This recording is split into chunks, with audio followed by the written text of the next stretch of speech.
Welcome to the Chatterbox. This is week 2 of this. Fun story before we start. We were gonna do this whole thing of going to Cane's and kind of vlog style this, but then we went to Cane's and it was super busy, and I went, I'm not standing in that line. So we went to Chick-fil-A instead. This video is sponsored, aka not sponsored by Chick-fil-A, but we wish.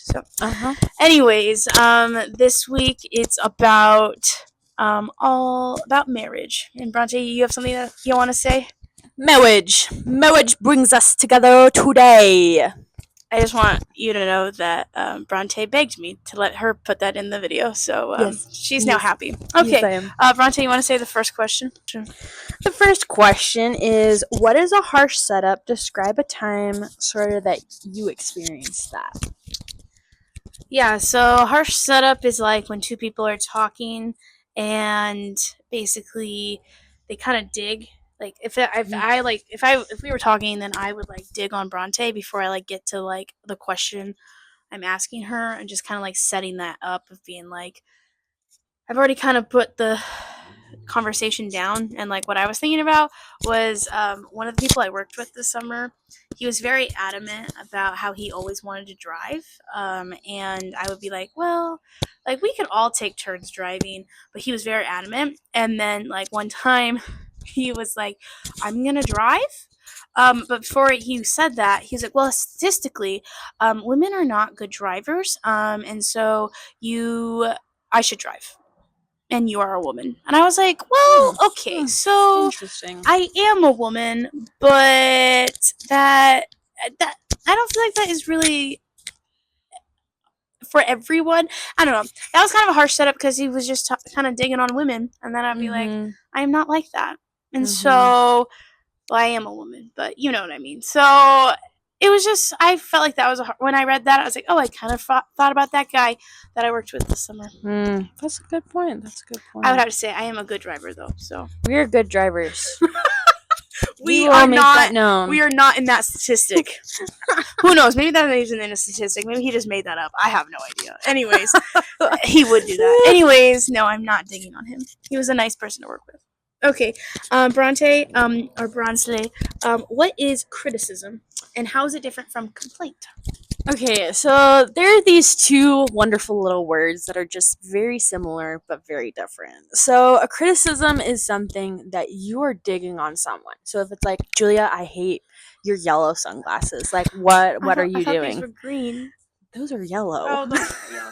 I would like the camera. I would like the camera to see that it has house paint from 2 years ago on it. So, and I still wear them. So, anyways, sorry. Get back to it. Or it's like the broader aspect, so it's not on that person being like, oh, like I just don't like sunglasses in general, which I totally lied with that, as I have sunglasses on my head.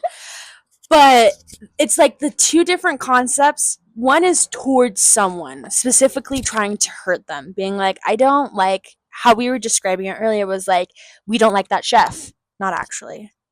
But like, and then it's like, oh, I just don't like this food in general. So it's two different things that people sort of get messed up on, because it will, like when we get in arguments and stuff, it's not pointing out the general, but it's specifically criticizing the person.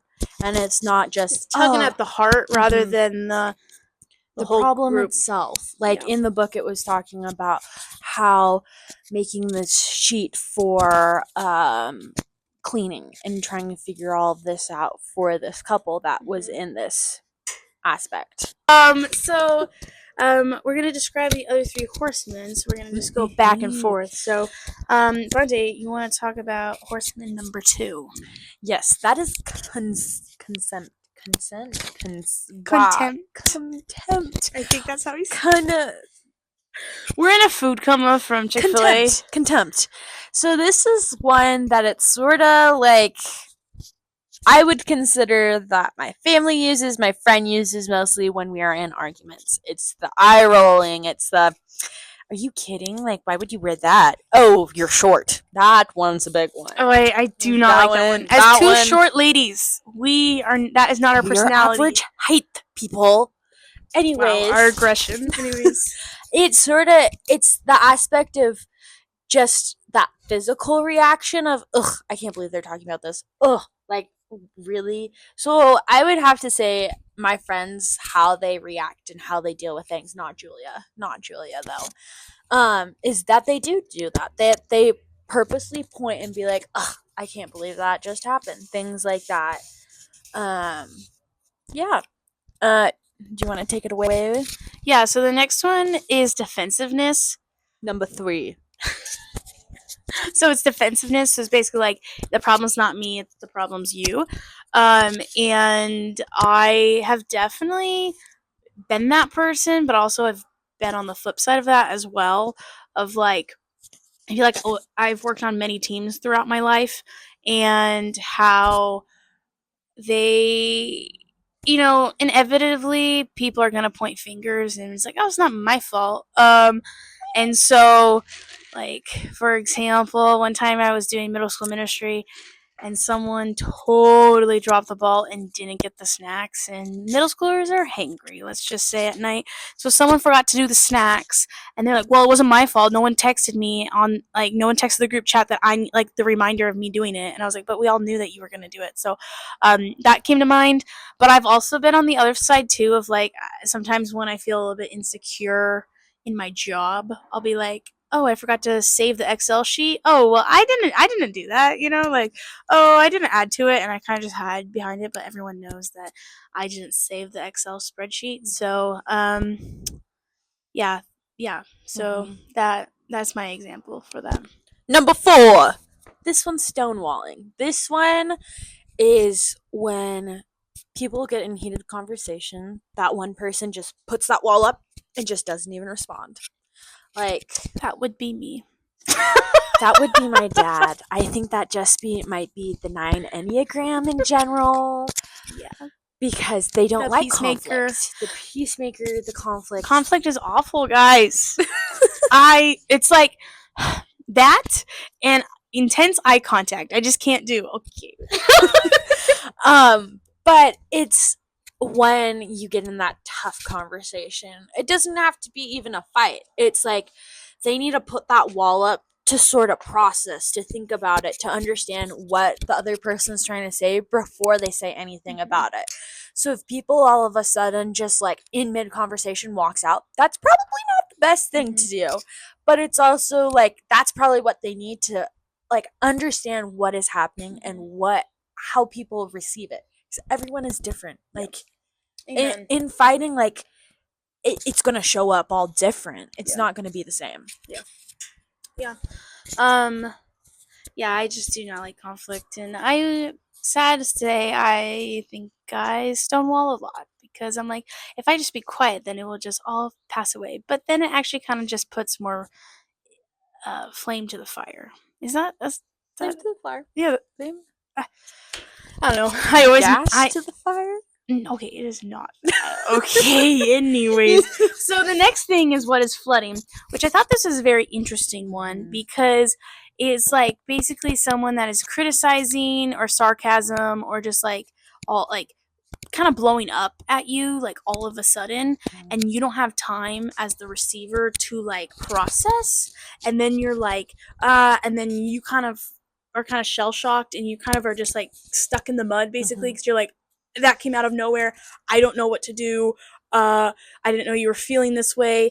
And do you have an example from that? Yes. My lovely sister. I love her to death. And I'm not going to name names because I love her too much. But she has, when she gets a grudge, she holds on to it. She holds on to it, and she sort of is like, she'll forget about it. She'll always say, oh, like, I understand what you're going through, or yeah, I forgive you. But then 3 years later, she'll go, I still can't believe you did that to me. And I'm like, what? Wait, what just happened? Because you weren't living in the past, so like that's like you just all of a sudden you're like, Yeah. Yes, I would have to personally say it happened when I first got my driver's license, and we decided to go pick up milkshakes in my dad's truck, and you crashed it. No, I didn't crash it. I'm a good driver, but I brake checked her, and she was holding all the milkshakes, and they went all over my dad's car, and my dad still has no idea that happened. We all have stories like that. And she still brings that up to this day. Wow, if you've got anything from this podcast, it's that story. Yeah. Why do you think Dr. David Sloan added this reading? Well, I think personally David added this lovely reading is to get an understanding of, we live with people, we live with roommates. Speaking of roommates, we live in a house full of people, if it's with your family, if it's not, and these conflict styles happen daily and we don't even know it. We just sort of blow past it, and sometimes you just have to sit and be like, okay, this just happened and I can't believe I learned about it. I have a feeling I'm going to be noticing these things more and being more aware of this, because we are doing it all the time, and it is something that we need to learn, especially with leadership, because if you're leading people can get mad at you. People will point fingers. People will do all this stuff. But you want to be able to lead in a way that you understand the conflict, that you're somewhat comfortable but not actually comfortable in conflict. Anything to add? Well, yeah, and I also think, like, for me, like, I know that I don't do conflict well, and I know that I don't want to engage in it, but also when people bring it to me, like, I break down and, like, be quiet. And so I know that with our roommate relationship, like, being aware of that, but also I think, like, later on, like, when I'm married, or like it kind of is marriage. Yeah, like it is good to talk about this because you're kind of preparing yourself for that, and like all the experiences like help you for your future self. And so I think this is just a really helpful reading to make us aware of where we want to go in the future. And then also, just to finish this off, I will answer the next question of how would a servant leader behave after acknowledging the other person is flooding or doing the flooding. I think a servant leader would at first kind of like take a moment and would analyze look at the situation. And that food coma's hitting hard. Anyways, thank you, Chick-fil-A. And I think a servant leader would look back and be like, okay, and then they wouldn't shut down, but they would handle the situation with a lot of grace, and kind of get to the root cause and kind of put their own feelings aside to help the situation and not have this conflict just stir in this person's heart, but kind of move forward. But I think with a lot of grace, because that is what a servant does, is they put their feelings and give a lot of grace. Speaking of grace, it's the servant leader, God himself. Yeah, he gives us the grace. He talks about it all the time. How he gives us those second chances. If grace was not a thing, let me we could go talk about this. Might just be a podcast in itself. If grace was not a thing, I don't think I would be alive right now, to be completely honest. I think, like, how could we get through life like without grace? Because we all fall short every single day. You kidding me? I was a little mad that we couldn't go to Cane's, but then we got the Lord's chicken, so it all worked out in the end. So on that note, you want to sign off, Bronte? Signing off of Chatterboxes with Bronte and Jules. Bye! I also would just like to make it known that I bought a tripod for this, and it came in like literally a day from Amazon. So thank you for this, and our vlog/podcast is going to the next level. So there'll be fire. You know it's gonna be upside down. Yeah. Yeah. Okay, what you doing, Bronte? I'm responding to text messages about dinner. But we got Okay,